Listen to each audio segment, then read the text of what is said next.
سيروا شباب الأمة وتكاتفوا ليلوح فجر أجمل وتسابقوا للمكرمات وحلقوا بسمائنا ضرا وخيرا أمنوا.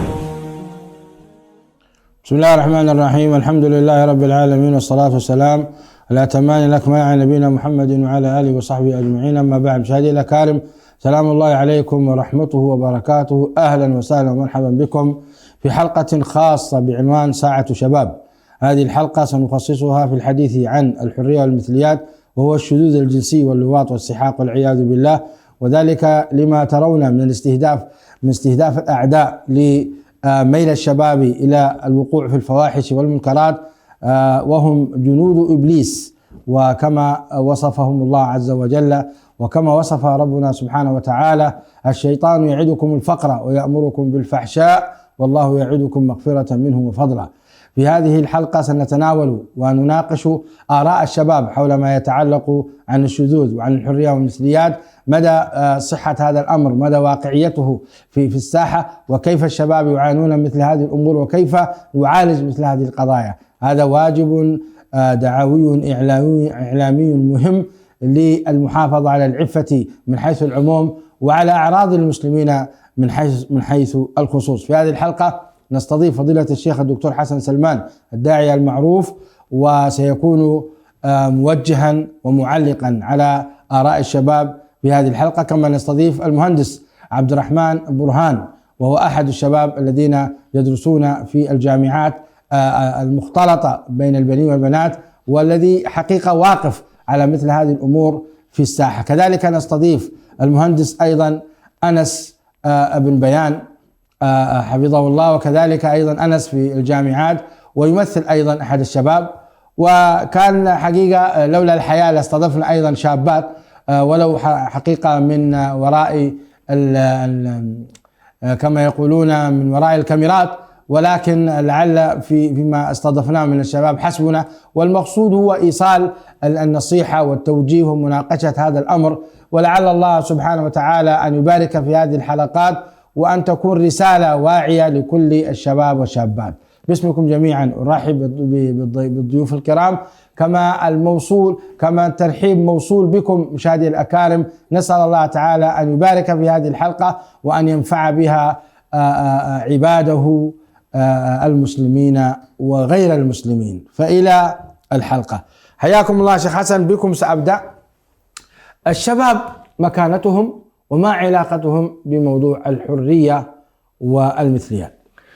بسم الله الرحمن الرحيم. الحمد لله رب العالمين، والصلاة والسلام على رسول الله الأمين وعلى آله وصحبه أجمعين.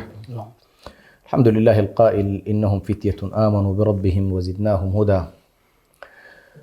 موضوع الشباب في كل أمة يحتل مكانة مرموقة ومكانة عظيمة، والسبب في ذلك أن الشباب هي مرحلة عمرية تتصف بخصائص على مستوى الجانب النفسي والجانب البيولوجي من حيث البنية، يتسم بكثير من الجوانب الإيجابية. فالشباب هو يتسم بالفاعلية، يتسم بالقوة، يتسم بالإبداع، يتسم كذلك بالحيوية، يتسم كذلك بالعطاء بلا حدود. فالمرحلة العمرية بالذات مرحلة الشباب تغيب فيها كثير من الحسابات المتعلقة بالجانب الاستفادة الخاصة.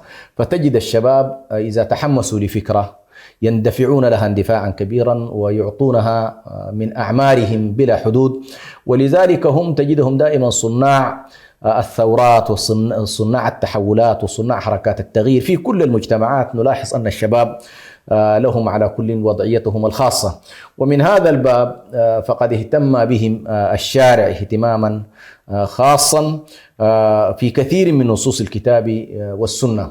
فقد وجدنا في كتاب الله سبحانه وتعالى الإشارة إلى معنى الحيوية والشباب في الحديث عن موسى عليه السلام وفي الحديث عن يوسف عليه السلام، تناولهما الشارع في مراحل عمرية قبل بلوغ الرسالة، وهي العمر 40. فكان بهم الاهتمام. تحدث عن موسى عليه السلام بلغ أشده واستوى، وتحدث كذلك عن يوسف عليه السلام وكان هذان الشابان في ذلك الوقت يمثلان نموذجا مهما جدا فيما يتعلق بقوة موسى وشجاعته وبطولته وحرصه على قومه في أن يخرجهم من دائرة الاستعباد إلى دائرة الحرية. وكذلك يوسف عليه السلام كنموذج للشاب العفيف الذي لا تقهره الشهوانية ولا تقهره كذلك اللذة العابرة بطبيعة الحال. فنلاحظ الإشارة إلى هذين الرسولين في مرحلة عمرية شبابية كيف أنهما حولا حقيقة مجرى التاريخ في ذلك الزمان. فموسى عليه السلام أخرج قومه من دائرة الاستعباد الفرعوني إلى دائرة الحرية والبحث عن إقامة دولة بعيدا عن الطاغوتية الفرعونية.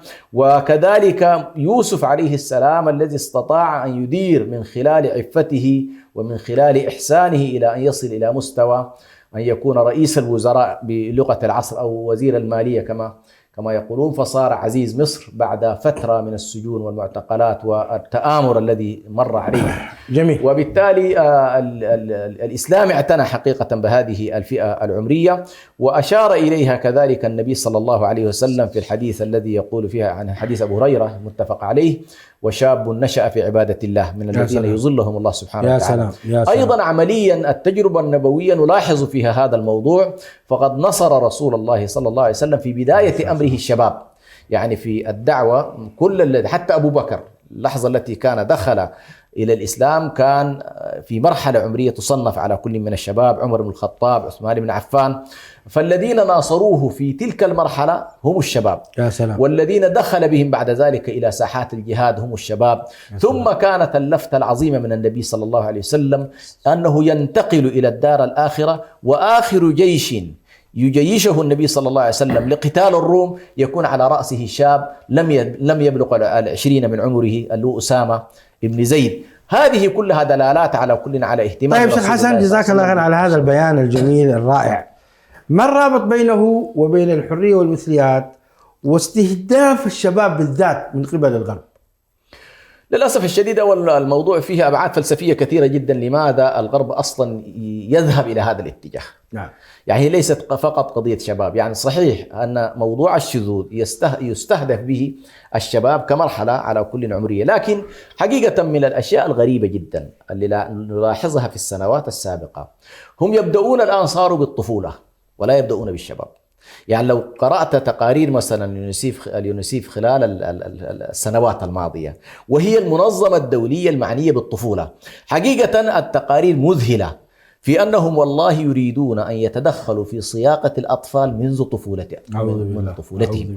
وبالتالي هنا الحديث حقيقة عن قضية الحريات. هل في هذه المرحلة العمرية فعلا يستطيع الطفل أن يتمتع بصورة حقيقية في الاختيارات، أم أنك والله أنت تحمله حملا على اختيارات وتوجهه توجيها؟ يعني الموضوع في الطفل ناهيك عن الشباب. بلا شك هم الآن بدأوا بالطفولة. وللأسف الشديد هنالك جملة من القواعد حتى يكون هؤلاء الأطفال تحت هذا الصندوق المكفول. يعني أديك نموذج بسيط جدا. قبل سنة تقريبا في هولندا هنالك طفل عمره 16 عام تظهره منظمة اليونيسيف باعتباره هذا الطفل من الذين يراد لهم أن يعبروا عن حقوق الطفل في هذا الجانب. فتقوم منظمة الأمم المتحدة بأدواتها وإعلامها وصفحاتها في الفيسبوك وغيرها في محاولة أن تجعل أطفال العالم حاولوا أن تتضامنوا مع هذا الطفل. وهذا الطفل عبارة عن إيش؟ مثلي. أعوذ بالله. نعم، هو يريد أن يدافع عن المثلية ثم يهيأ له بعد ذلك لقاء مع رؤساء وزراء، ثم يهيأ له بعد ذلك في اجتماع للأمم المتحدة يحضره رؤساء العالم أجمع، وتتاح له الفرصة للمقابلات واللقاءات في محاولة لعولمة الفاحشة. يمكن أن ذكرت في أكثر من موقع في هذه القناة في أن ما يراد هي محاولة عولمة الفاحشة وعولمة الخروج والعياذ بالله عن التشريع الإلهي وعن الفطرة. يعني نحن في السابق كنا نتحدث عن خروج عن الأديان، لكن حاليا لا نتحدث عن خروج عن الأديان، إنما نتحدث عن خروج عن الفطرة البشرية الإنسانية السوية التي يتفق العقلاء جميعا ويتفق أهل الفطرة السوية أن الحياة لا تستقيم إلا بالزوجين. جميل. رجل وامرأة. جميل، جزاك الله خيرا. الآن نتوجه إلى صلب الموضوع مع الشباب. سأبدأ بك يا عبد الرحمن. أنت شاب، برأيك كيف تفهم موضوع الحرية والمثليات؟ يعني أنت كشاب كيف تفهم هذا الموضوع؟ أريد أن أسمع منك ما تفهمه، ما الذي يريدونه هؤلاء، وأنت كيف ترى هذا الموضوع وبماذا تفسره؟ أريد أن أسمع رأي الشاب الذي هو موجود في الواقع في الساحة. تفضل. والله بالنسبة لهذا الموضوع تحديدا، أنا أعتقد أنه يعني يعتمد بشكل كبير على منشأ الطفل أو منشأ الشاب.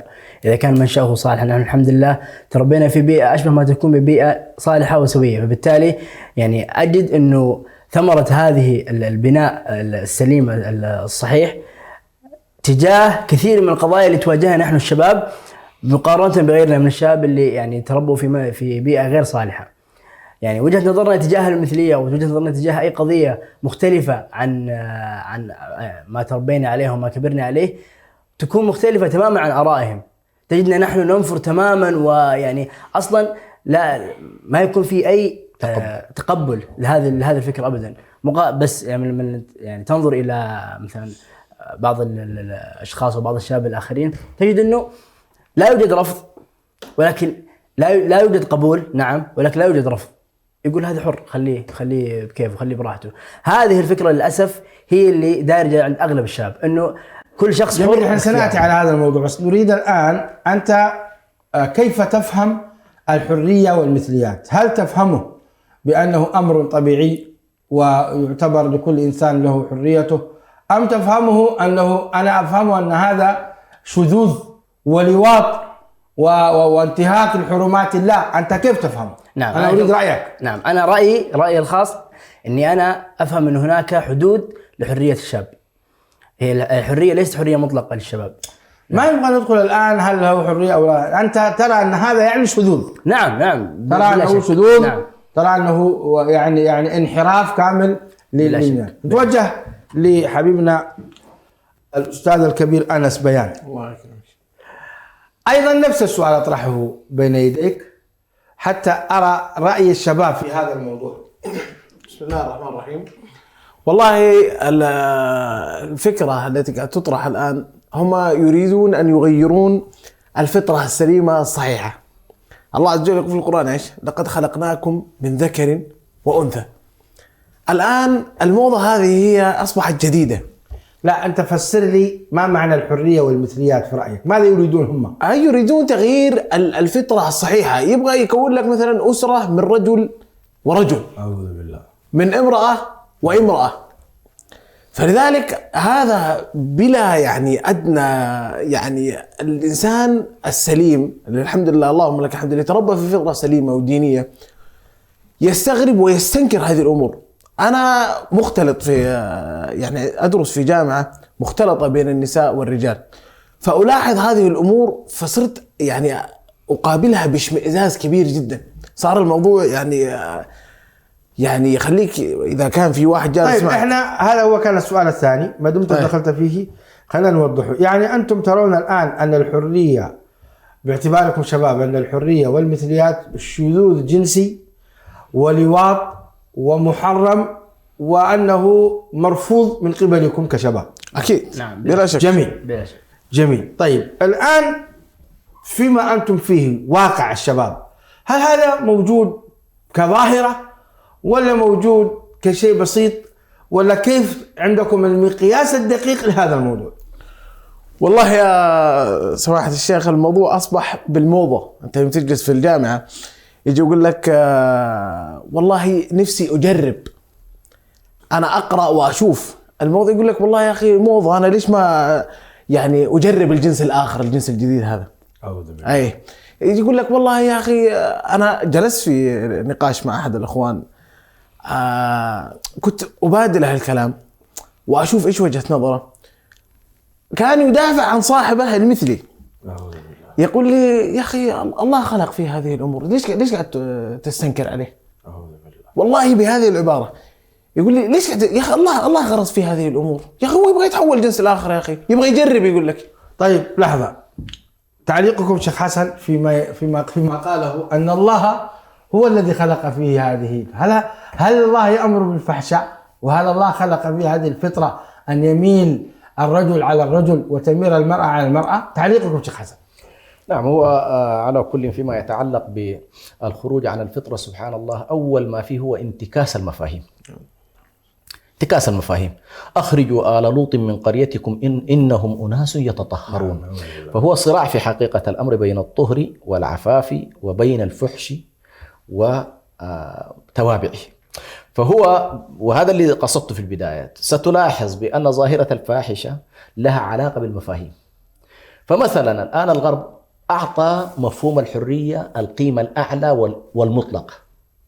الشريعة سبحان الله أعطت أعلى قيمة في التصورات الدينية قيمة الحق، فجعلت القضية حق وباطل. فإذا كان والله خرج الإنسان من دائرة الحق تحت حجة الحرية ليناقض ما هو حق، نقول له لا، هذا ليس معتبر في الشريعة. لماذا؟ لأننا نحن والله عندنا حق وعندنا إيه؟ عندنا باطل، فما تدعو إليه باطل، وبالتالي لا نحاول أن نلتزم بما تذهب إليه. الأمر الثاني، الله سبحانه وتعالى فطر في الجنسين هذه الفطرة الميل لبعضهما، ولكن ليس من الفطرة ميل الرجل للرجل وميل المرأة للمرأة، هذا انتكاسة. وبالتالي نحن نتعامل مع هذا الشخص الآن بأنه والله هو شاذ ومنحرف وليس سوي. وبالتالي حتى الذين يريدون أن نعتبر أنه والله هذه حالة مرضية، نقول لهم خلاص اعتبروه مريض. هل المريض يعالج أم المريض يجارى فيما هو فيه؟ المريض يعالج. جميل. إذا ما قاله الشاب بأن هذه فطرته يميل إلى كذا، هذه ليست فطرة، وإنما هذه انتكاسة. انحراف. أنا أعتقد ليش انتكاسة يا شيخنا بدون قطع حديث. هل الفطرة تحتاج إلى حشد إعلامي عالمي؟ هل الفطرة تحتاج إلى أنك تجيش الأمم المتحدة وأموالها ومنظماتها وقوانينها؟ هل هذا يعني هل الرجل الآن لو كانت الفطرة ما احتاجوا لهذا الأمور، لكن هم يريدون فعلا توجيه الفطرة. هم يريدون الميل. القرآن سماه ويريد الذين يتبعون الشهوات أن تميلوا ميلا عظيما. فهو ميل وليس هو حالة سوية بطبيعة الحال. طيب عبد الرحمن، احنا يعني سمعنا رأي أخونا أنس جزاه الله خيرا يعني على ما يتعلق بذلك. أعيد السؤال إليك مرة أخرى، مدى تواجد هذه الفكرة بين أوساط الشباب؟ هل هي ظاهرة؟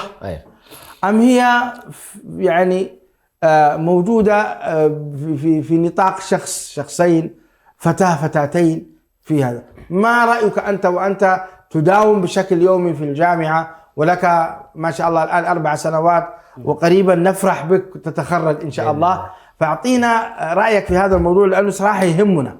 بعدين في هناك سؤال آخر سنسأل، تفضل. للأسف أنه تواجدهم يعني لهم تواجد بين أوساط الشباب، ولكنهم لا يمثلون ولا حتى يعني العشر الأشخاص الذين يتبنون هذه القضية ويعني يمثلون أنهم يعني مثليين أو هم شذوذ. من يقول أنا شاذ أو تقول أنا شاذة قليل جدا.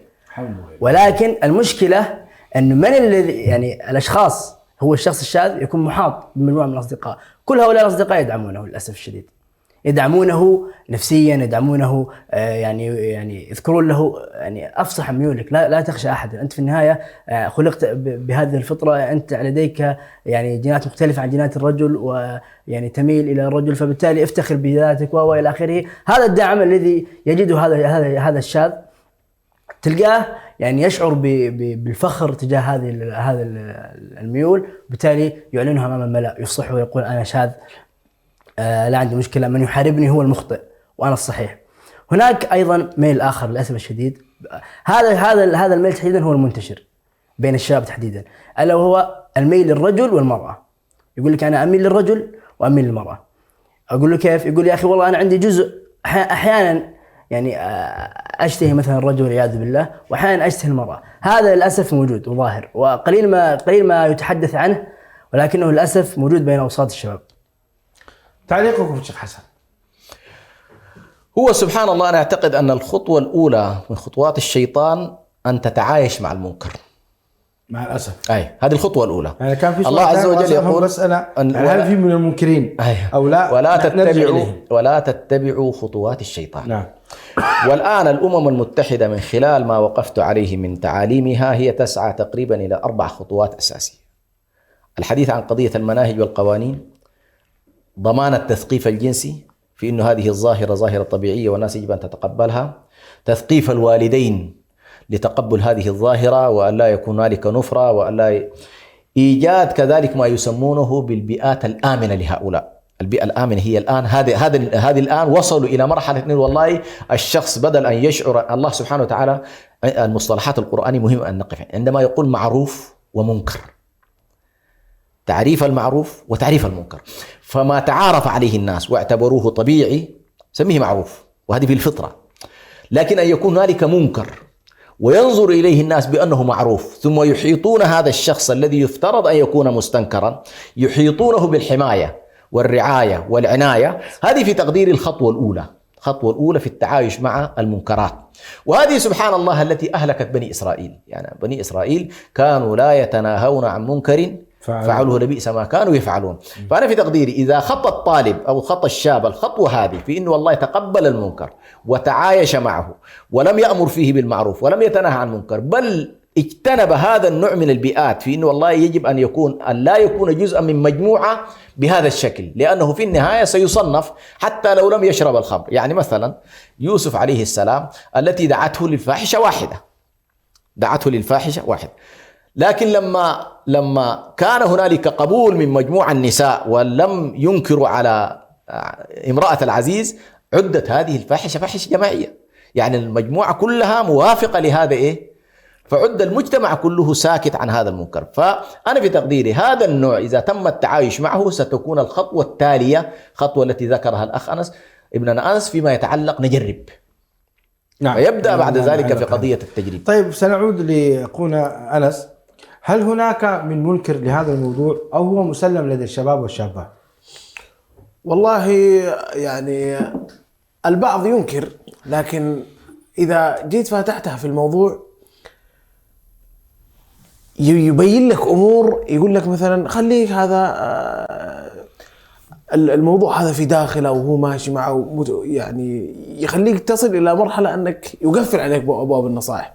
يقول لك والله يا أخي أنا ما أبغى، أنا هذا الميول لقيتها في داخلي صحيح. وأنا ماشي عليه.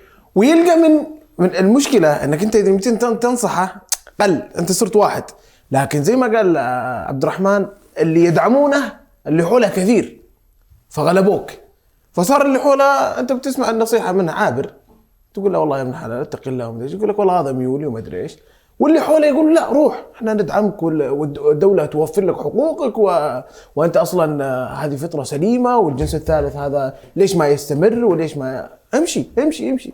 فذاك النصيحه هنا ما حيتقبلها. وانا ما اخفيك سرا اللي ينصح من الشباب قل، ما في كثير. صح. النصيحه الان خاصه للي نقصوا من هذه الأمور قلت، فلذلك النصح قل وزاد الداعمين له فانتشر. طيب دور الجامعة عبد الرحمن، هل لها دور في توجيه الشباب في هذا الموضوع؟ والله إذا نتكلم عن جامعتي أنا للأسف ما في أي دور. يعني هم يقولون كأنهم يدعمون مقولة دعوة الخلق للخالق، وكل يعني يستطيع أن يتعايش بما يؤمن به. لا يوجد أي دور لا عند الإداريين ولا عند المسؤولين. ممكن تجد رفض لهذه الفكرة كشخص، يعني مثلا مدير الجامعة أو المسؤول ممكن أنه يرفض هذه القضية كشخصه، ولكن لا يدعمها أبدا، لا يدعم رفضها ولا يعلن إنكارها للأسف الشديد. حتى أيضا في موضوع النصيحة أصبح الناصح هو الغريب، وعدم الناصح وعدم المتدخل في أمور وشؤون الشاذين والمثليين والذين يفعلون المنكرات هو الصح. الذي لا يتدخل في أمور الآخرين هذا هو النموذج الصحيح لدى الشاب، سواء كان في الجامعة أو الشاب في الحياة بشكل عام. الله المستعان. تعليقكم يا شيخ حسن؟ وعلى كل نسأل الله السلامة. طبعا نحن الآن أمام مشروع تتبناه قوة دولية وهي قوة غالبة، وكما يقول ابن خلدون المغلوب، ونحن الآن في حالة المغلوب، مولع أبدا بتقليد الغالب. فبعض الناس يتصور بأنه والله ليس أمام المسلمين الآن إلا الموقف الحيادي أو الصمت أو ترك الناس على ما هم عليه، لأنه كم من المنكرات الناس الآن ساكتة عليها. فكما أنك ترى والله هنالك منكر بين شاب وشابة وتسكت عنه ولا تعيره اهتماما، ستصل بعد فترة أن والله هذه الأمور فعلا الناس والعياذ بالله تتعامل معها وكأنها معروفا وليست من المنكرات. هذه القضايا على كل تحتاج أنا في رأيي إلى مقاومة مؤسسية قبل أن تكون مقاومات فردية. المقاومات الفردية سيجتاحها هذه العولمة التي تجتاح الآن، لأنه هي لا تتعامل معك الآن بخيارات عادية أنت والله من حقك أن لا، هي تحاول أن تمأسس لهذه الحالة، أن تشرعن لهذه الحالة، أن تجرم من يقول والله هذا منكر. يعني هم الآن وصلوا إلى هذا المستوى.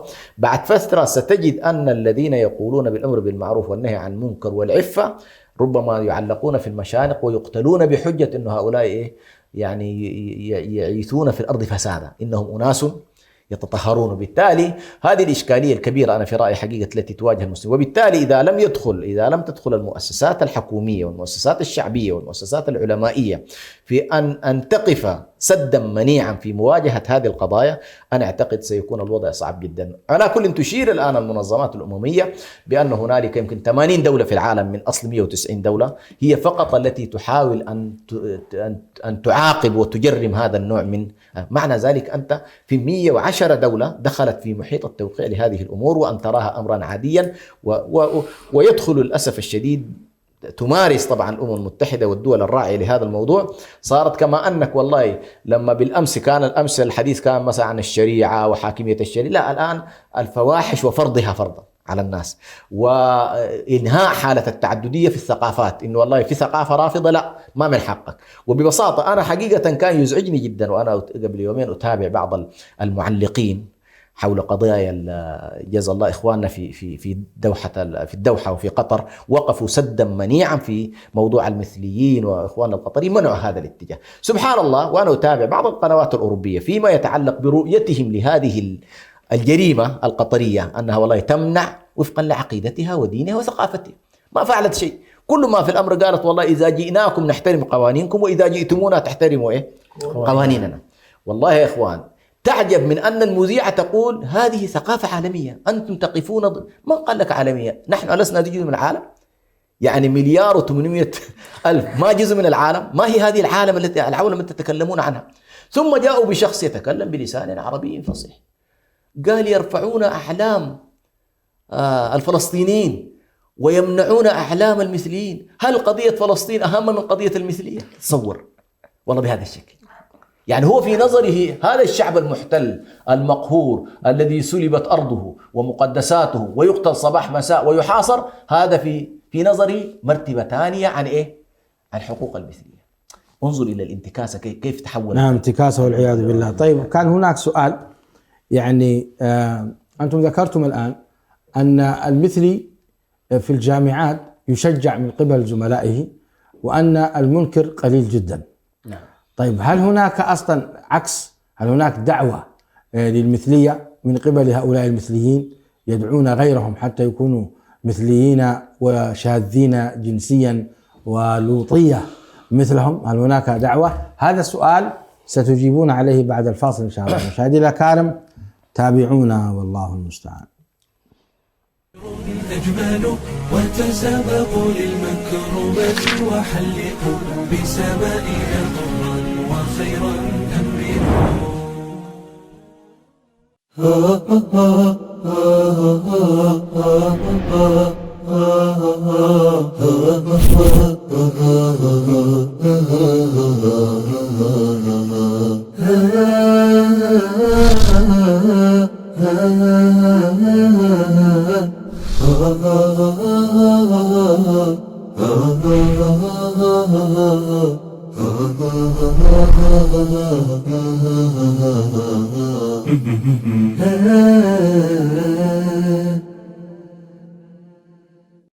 أعزائنا المشاهدين، يمكنكم الآن متابعة بث قناة سلام الفضائية عبر قمر سهيل سات على الترددات التالية: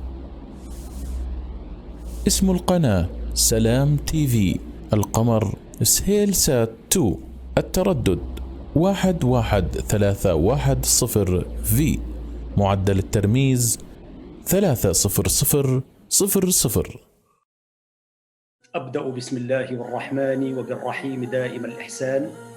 فالحمد لله القديم الأول والآخر الباقي بلا تحول. أكرم بقوم أكرموا القرآن وهبوا له الأرواح والأبدان. وكما قال الشاعر: الحي حي من حياة لسانه، فإذا أبيد من اللسان أبيد.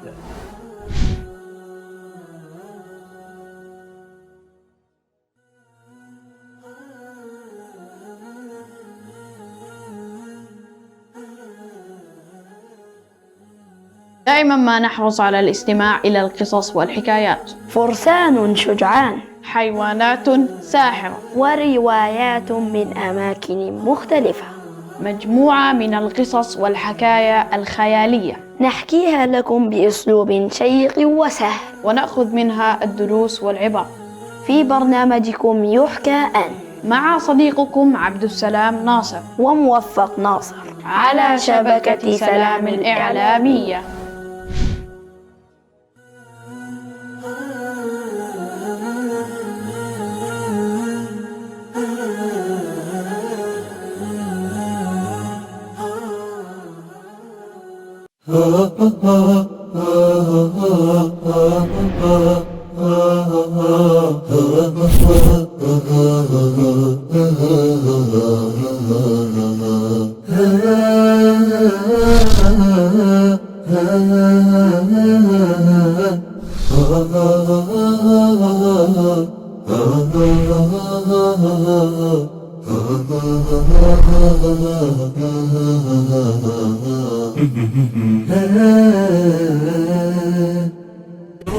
أجمل وتسابقوا للمكرمة وحلقوا بسمائنا ضرا وخيرا أمنوا. مشاهدي الأكارم، أهلا بكم في ساعة شباب. عبد الرحمن، أوجه إليك سؤال، ما أدري كان الدور عليك ولا على الناس؟ والله كلنا واحد. يقول لكم واحد، الله يحفظكم ويرعاكم. ذكرتم أن يعني الشاذ الجنسي المثلي في الجامعات عياذا بالله يجد تأييد ممن حوله من الشباب، والمنكرين قلة أيضا. هل هناك دعوة منهم أيضا إلى المثليين، إلى أن يكونوا شباب الآخرين مثليين مثلهم والعياذ بالله؟ بأي صفة من صفات الدعوة؟ يعني هل لهم أعلام ينشرونها؟ هل لهم مجالس؟ هل لهم اجتماعات، لقاءات؟ هل لهم دعوة؟ هل لهم حفلات؟ هل يقومون بهذا أو هم لا يزالوا بمرحلة صد الإنكار؟ هل هم في مرحلة صد الإنكار أن الناس تشجعهم على هذه المشكلة، أو لا تجاوزوا فصاروا يدعون الناس إلى هذا الموضوع؟ وأنتم ذكرتم الحمد لله أنهم لا يتجاوزون ولو 10%، أقل وأقل من ذلك. يعني يعتبر هي أمور شاذة، شخصين ثلاثة يصفقوا له والعياذ بالله. صحيح. هذا هو الوضع. طيب هل منهم دعوة؟ للأسف الشديد نعم، لأنه هناك مؤسسات ودول ضخمة تدعم هذا الشخص، وبالتالي هو بنفسه يعني في قرارة نفسه أنه يعتقد أنه هو منصور من هذه الجهات. وهناك دعوتين هم يعني يفعلون هذه الدعوة إلى المثلية بطريقتين: إما بطريقة غير مباشرة وهي إظهار الشكل بشكل مبالغ فيه، إن أنا والله مثلي، بمعنى تجد أنه هناك مياعة في الكلام، تجد هناك يعني سبحان الله سماهم في وجوههم، يعني يتبين لك أن هذا الشخص ليس شخص سوي، مقزز جدا، منظر يعني للأسف الشديد لا تستطيع أن تراه ولو ل10 ثواني. هذه دعوة غير مباشرة، يقول أنا مثلي، فليفصح كل المثليين عن يعني هوياتهم وعن ميولهم. الدعوة الثانية تجده في وسائل التواصل الاجتماعي بكثرة، يدعم المنشورات التي تدعم المثلية، ينشرها بشكل مباشر بشكل مستمر. الأمر الثالث تجده في كل محفل يدعم المثليين، والكاميرا جاهزة ويصور، والمظاهرات التي تكون مثلا في الشوارع تجدهم من السباقين إليها. فيعني الموضوع تجاوز مرحلة صد الإنكار بشكل كبير. الآن أصبح الدعم والدعوة الناس المثلية ظاهرة للأسف الشديد. طيب هل يعني أنتم سبق أن حاورتم أحد من المثليين الذي حقيقة يدعو إلى هذه الفاحشة؟ هل حاورتموه أستاذ أنس؟ وما هي أدلتهم لإقناع الآخرين بالشذوذ الجنسي والعياذ بالله والدخول في هذه الفاحشة التي تخالفها الفطرة السليمة؟ والله في أحد الدول جاني اتصال ودعيت إلى مقهى، فتممت القضية وألهمني الله عز وجل قبل الخروج إلى المقهى بالنظر في جوجل ماب، أبغى أشوف المقهى وأشوف إيش قصته. فدخلت ولقيت إن هذا المقهى ما يجلس فيه مقهى مخصصين إلا للمثليين فقط. أعوذ بالله، والله العظيم يا لطيف. فدخلت. وأنت إيش وداك هناك؟ أنا ما رحت. أنت إيش وداك هناك؟ ديك القصة الآن. تمام. فنظرت في القضية فتراجعت، عودت الاتصال، قلت أنا وين رايحين احنا؟ قال لي والله هذا المقهى وما أدري إيش زي كذا. قلت لا، المقهى هذا أنا أروح له، تعال. فجيت وطلعت معه في السيارة، فكنت أتحاور معه، قلت أنت كيف تبغى تأخذني إلى هذا المكان؟ قال لي إيش المشكلة؟ قلت كيف إيش المشكلة؟ هذا المطعم أو المقهى هذا ما يجلس فيه إلا المثليين وما شابه ذلك. فقال لي إيش المشكلة طيب؟ فقعدت اخذ واعطي معاه، لقيت انه هو اصلا مقتنع بالفكره، مقتنع ويدعم لهم. هذا راعي تاكسي؟ لا، هذا واحد يعني بدون ذكر اسماء يعني. انا قعدت اتحاور معه يعني، فاكتشفت انه هو مقتنع بالفكره وهو اصلا داعم لهم. فجيت قلت له ارجع معايا من اول، ايش في يعني الرجل انا اذكر انه كان يعني ملتزم، اي يعني كان مستقيم وكان يعني متدين بشكل كبير جدا. قلت ايش اللي صار؟ كيف؟ فقعدت اخذ معه في الكلام، اكتشفت ان له صاحب تعرف عليه في مرحلة دراسية وسحبه الى ان صار انه يروح معه الى هذا المقهى. طيب كيف قدر يقنعه؟ يعني هذا الامر حقيقة يخالف الرجولة. اكيد اي انسان رجل عادي يمشي في الشارع ما يقبل مثل هذا. هذا كيف انتكست فطرته وصار انه يوديك المكان هذا بل ويناقشك؟ هو سحبه، صار يدعوه الى هذا المكان. جاء المرة الاولى استنكر، المرة الثانية دخلوا في محيطه، هذا اللي قاعد اقول انا، البيئة صار يدخل معه، اقتنع حبة الى ما صار هو يروح. فقال انا يعني تطور الامر، بدل ما هو يعني وقف الامر عنده، لا صار لا، قال ليش انا والله ما اجيب انس واجيب عبد الرحمن واجيب مدري مين، لا ادخلهم معنا في الموضوع. فبدا يدعو غيره. اي نعم، حتى يكون يعني ودوا لو تكفرون كما كفروا تكونون سواء. ايوه. صار يروح، قال لي اخذت الى هذا المقهى وجلست فصار يعني يجلس هو قدامي وانا اجلس قدامه، والمحيط كله مثليين ولهم اماكن مخصصه لهم. هذا الدعم وقله النصح قاعد يولد انهم قاعد يتوسعون حبه. فلذلك لقى الجراءه وقوه الوجه مع احترامي الشديد انه يجي يفاتح اي واحد في الموضوع. يجي يجلس معك يقول لك ليش ما تصير كذا؟ ايش المشكله؟ انت لك حقوقك اصلا. من ثقل في وجهك اذا كانت الدول معك؟ ما تتكلم، انا والله عندي حريه شخصيه، جنس ثالث، ليش ما اجرب؟ روح يقول لك احنا وراك، وحنا ترى جروب كامل ندعم، وهذه اماكننا موجوده في الموقع الفلاني والمدري ايش، وعندنا على التواصل الاجتماعي موجودين، وعندنا جروبات على السناب شات على طيب تويتر. هل مثلا ناقشتموهم؟ طيب غضب الله عز وجل، الآخرة، العذاب، الله لا يسكت على مثل هذه الأمور، ما جبتم طاري هذه الأمور أبدا؟ لا أكيد طبعا فتحناه في هذا الموضوع. يقول الله يا أخي الله يغفر الذنوب جميعا، هذه طبعا الله يغفر. وأقول له إن الله شديد العقاب، يقول الله إن الله غفور رحيم. أقول له من الحالة هذه أنت مخالف الفطرة. قال لي كيف مخالف الفطرة؟ هذه حرية شخصية. قلت لا، هذه حدود الله عز وجل، بعيد عن حريتك الشخصية. حريتك الشخصية في ملابسك، في دراستك، اختيار تخصصك، أنت لا قاعد تخالف الفطرة. قال لي لا أنا غير مقتنع ما أدري. سبحان الله، والله أنا أذكر أنه كان ملتزم والله العظيم، هذا اللي يعني. فقلت سبحان الله، والله الله يثبت قلوبنا، صلى الله عليه والله الله يثبت قلوبنا.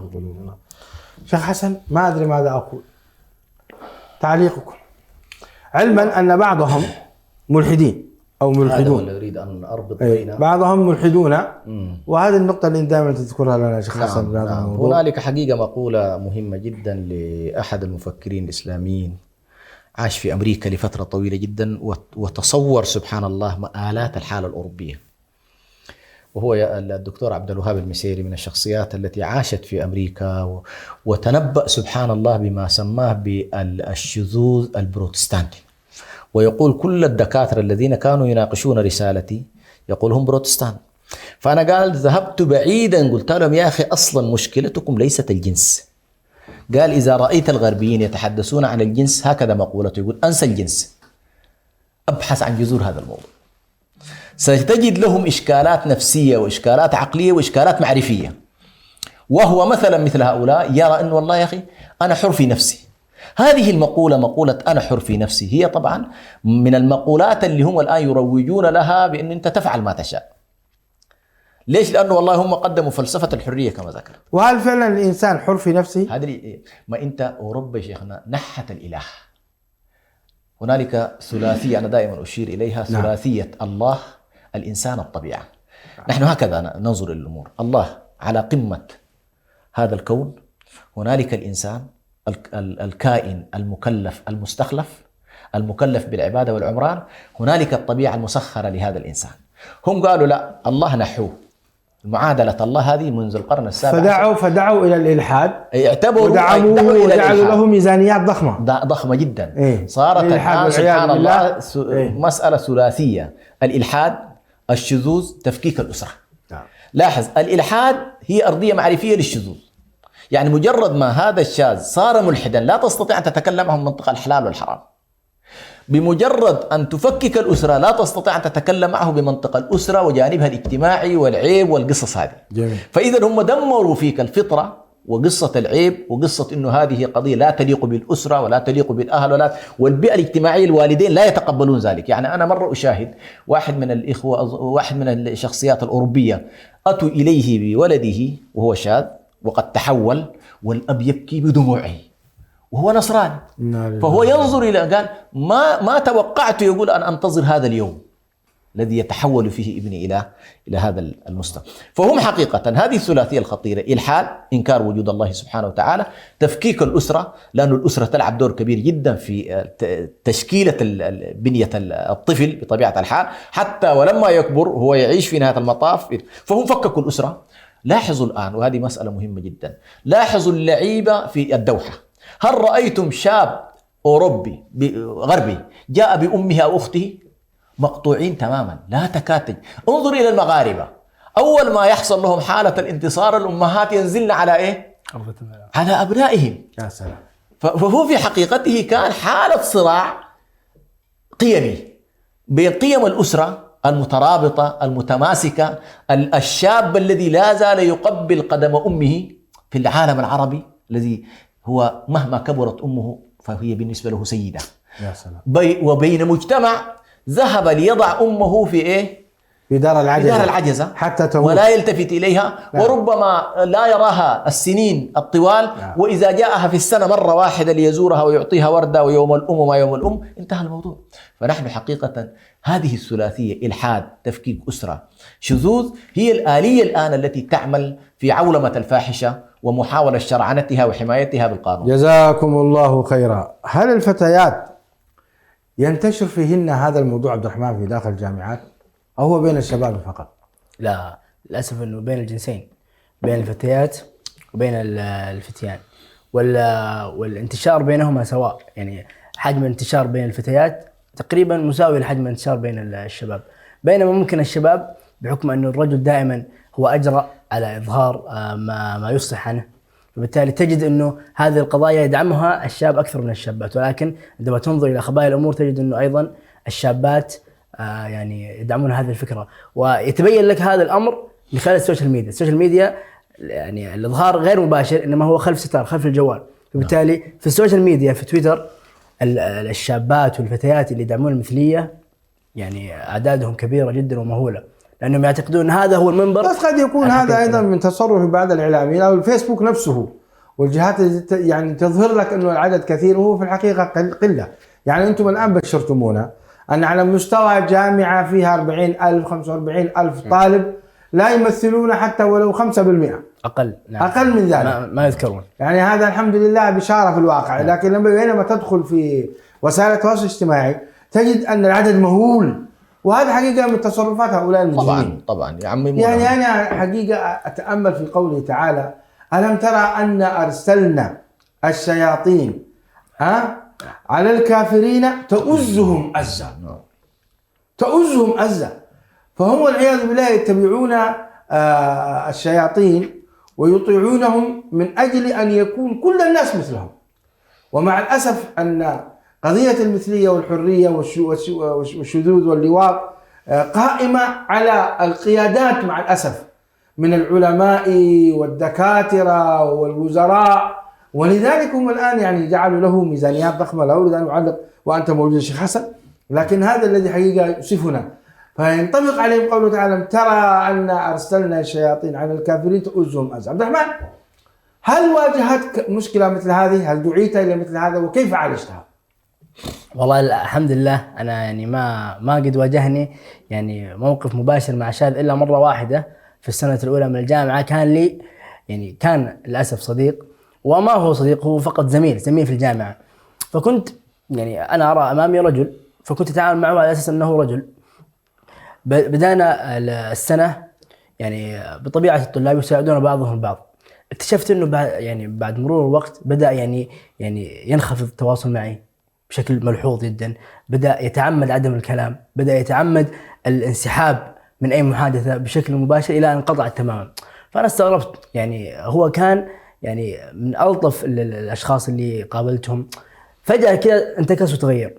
فما ألقيت هذا الكلام بالا.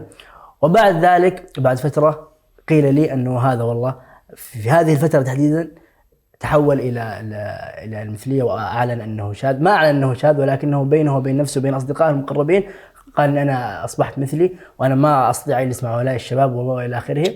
فكون يعني مجموعة من الأصدقاء كلهم الفتيات، أنهم زي ما تقول يشابهونه في الميول وقريبين من ميوله.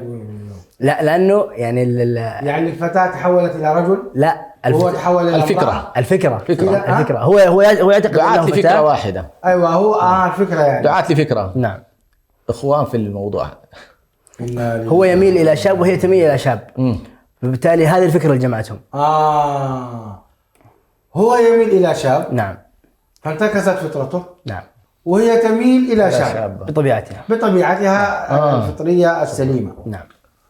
إنا لله وإنا إليه راجعون. ماذا نعلق في هذا يا شيخ حسن؟ لا حول ولا قوة. والله مؤلم.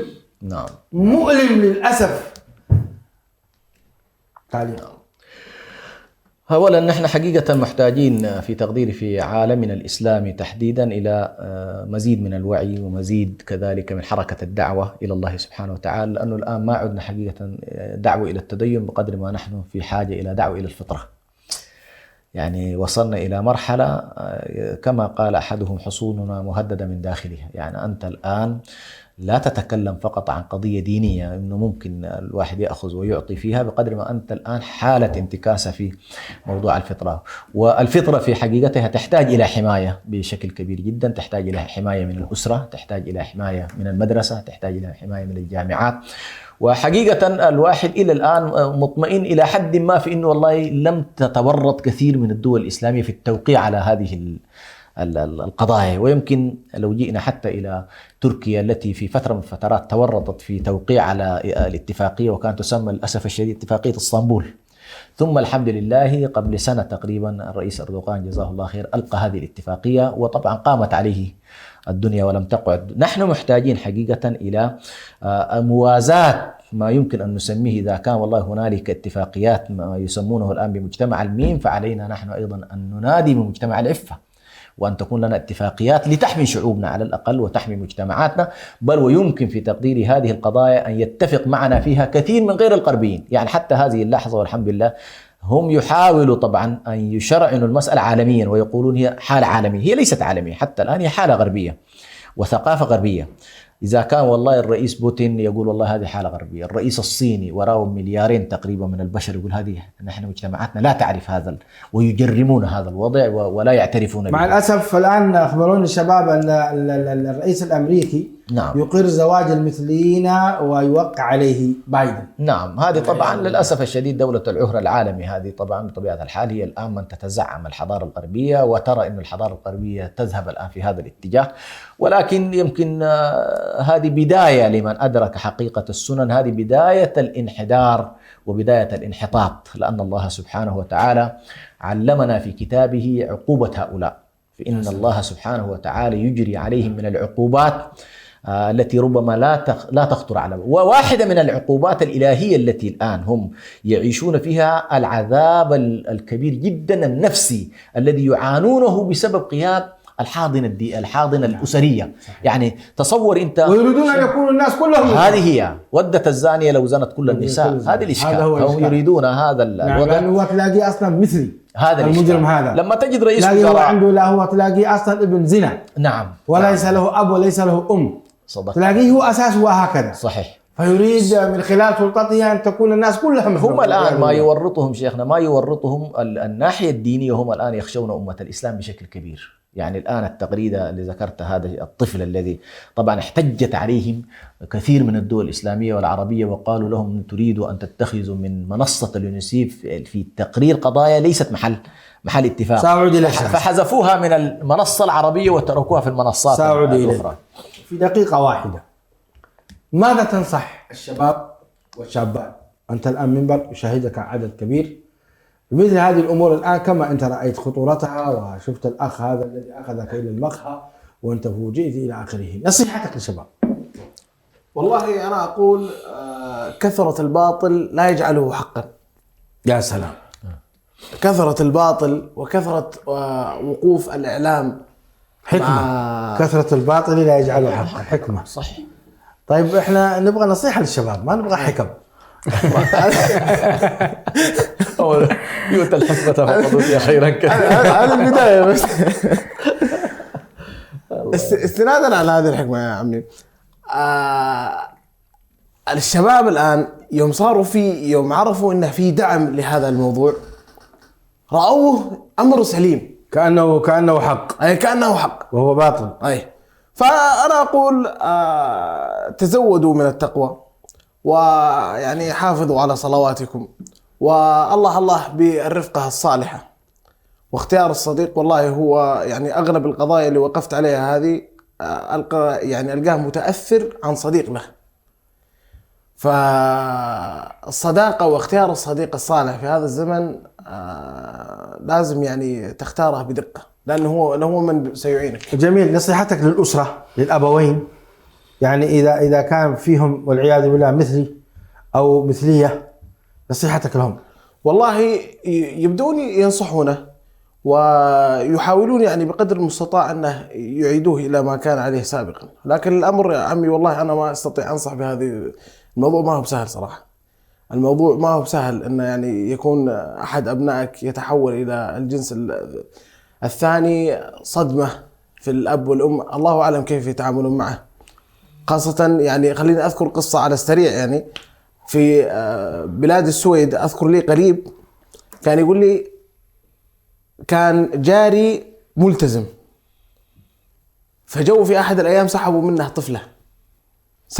طفلة وقالوا هذا لازم يدرس في المدارس السويدية اللي تلزم الابن منذ الصغر أنه يتعلم الحرية ويتعلم الجنس الآخر، إلى أن أصبح هذا قريبي يبغى يتزوج، فقال أنا والله هذه البلاد لن أستطيع أني أكمل فيها، أنا عيالي كيف بربيهم على هذا الأمر؟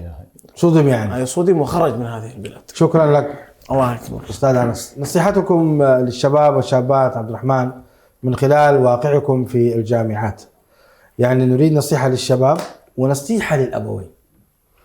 طيب والله نقول يعني النصيحة الأولى للشباب، كوني أنا أعاشر هذه الفئة، أنه أهم شيء بصراحة يعني تأثير الشباب على الشباب أكبر بكثير من تأثير الموجهين والمربيين على الشباب إذا كانت بالأسلوب الصحيح، وإذا كانت بالأسلوب الذكي الذي يعينك الله عز وجل عليه.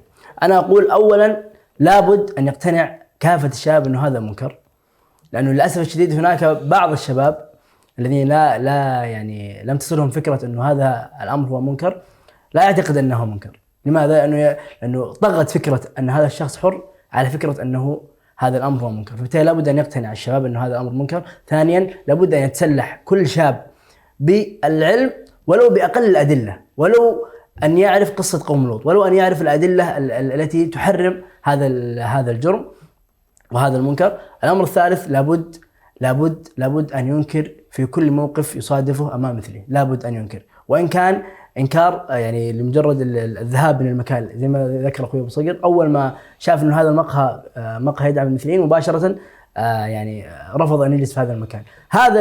هذا الفعل وغيره من الأفعال الأخرى لابد أن كل شاب لو أنكر على شخص ما أو على شاب ما أو على فعل ما، أنا أعتقد أنه راح يكون لها تأثير كبير بين أوساط الشباب.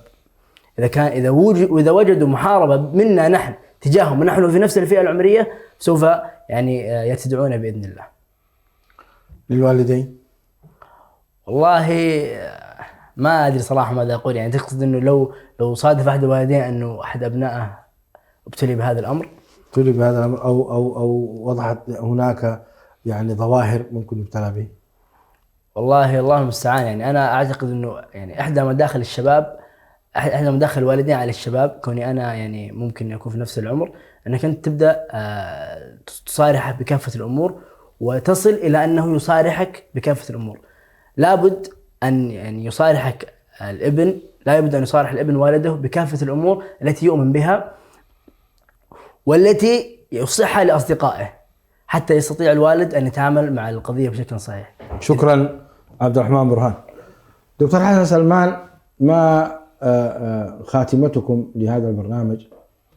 وجزاكم الله خير، أفدتم وأجدتم، وحقيقة يعني ما أخذنا ولا حتى ربع النقاط التي كنا نريد أن نذكرها، لكن فيما ذكر نسأل الله تعالى أن يبارك. خاتمة في 30 ثانية.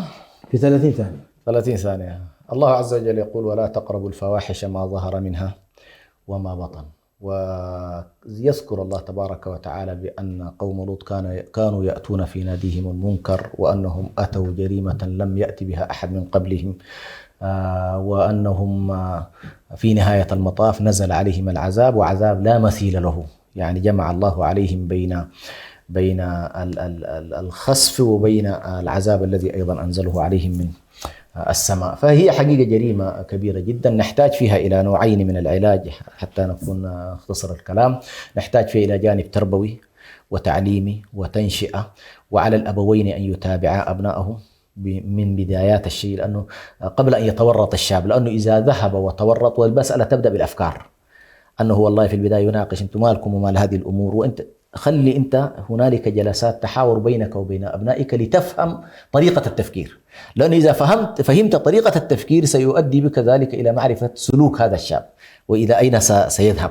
فإذا تعزز عنده والله موضوع الفطرة، وأن والله الرجل رجل والمرأة مرأة، يعني سبحان الله نحن الآن وصلنا إلى مرحلة والعياذ بالله. النبي صلى الله عليه وسلم يعني ذكر بأن والله ستكثر الفواحش حتى إن أحدكم لا يأتي المرأة على قارعة الطريق فيكون أمثلهم طريقة الذي يقول لو نحيتها عن الطريق قليلا. يعني هذه بعض إذا كان هذا نعم، لذلك كان المفترض يكون حديثنا اليوم نعم. علاقة الشاب بالشابة نعم. بالحرام. صحيح. كيف نعالج هذا؟ هاي فالآن صرنا هذا أصبح تقول لك خليهم أيوة هذول على الفطرة الآن مصيبة. نعم. والله مصيبة. يقول لك الآن هذه فطرتها، هذا فطرته. سبحان الله. يعني هذه الطريقة رغم أن هذا منكر، لما يكثر المنكرات. يعني سبحان الله شيخ الإسلام ابن تيمية عليه رحمة الله لما مر على التتار وهم يسكرون ويشربون، فبعض تلامذته أراد أن ينكر عليهم، قال دعهم فإنهم إن أفاقوا قتلوا المسلمين. فالآن كما تفضلت، الآن بعض الناس يقول لك والله يا أخي الشاب كون عنده ميول نحو البنت جيد لأنه هو يخشى أنه والله يذهب إلى في هذه الفترة هذا الإشكال.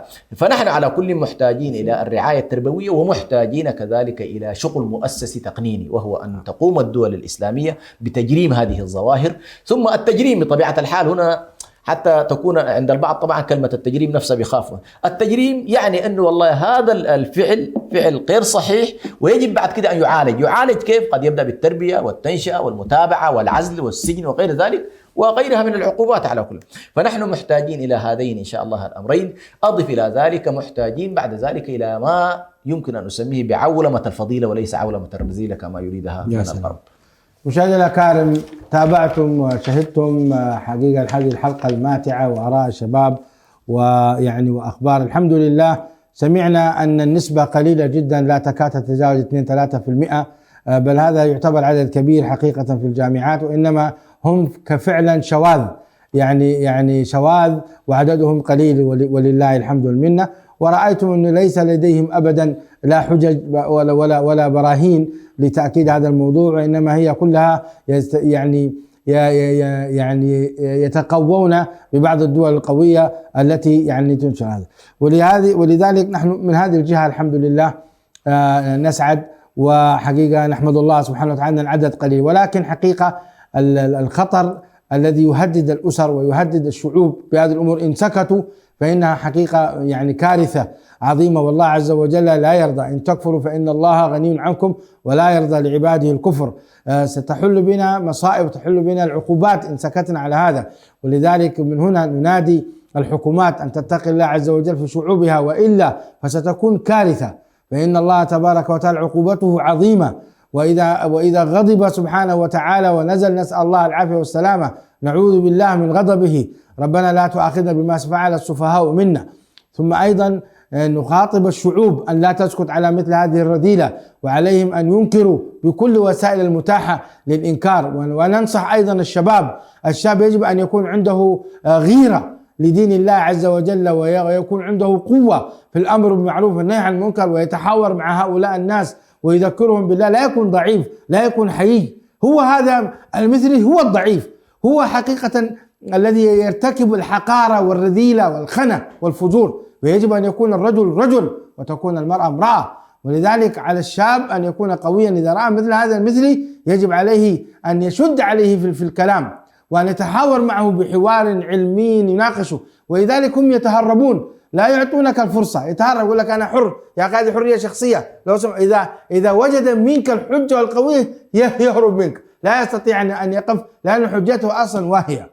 فعلى الشباب أن يتقوا الله عز وجل ويبينوا ويوضحوا ويأمروا بالمعروف والنهي عن المنكر بالتي هي أحسن.